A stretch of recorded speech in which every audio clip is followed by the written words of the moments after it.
Iran के drone attacks ने Qatar और सऊदी अरबिया को निशाना बनाया है। कतर एनर्जी ने एलएनजी प्रोडक्शन रोक दी है, जबकि सऊदी अरबिया की रस्तनवारा रिफाइनरी में आग लगने से तेल की कीमत $82 से पार हो चुकी है।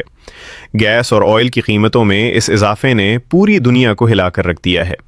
क्या पाकिस्तान इस हाइक का नुकसान उठा पाएगा? कमेंट्स बॉक्स में ज़रूर पता करें। ये वाकया आलमी तवानाई मार्केट के लिए एक शदीद तनाव पैदा कर रहा है।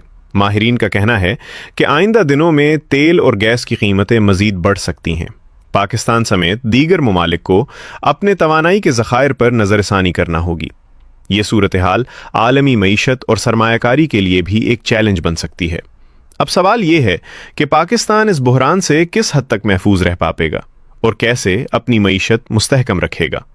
अगर आप इस तरह की वीडियोस देखना चाहते हैं तो कमेंट्स में यस लिखकर आप बता सकते हैं। हमारा चैनल फॉलो करें और इस वीडियो को लाइक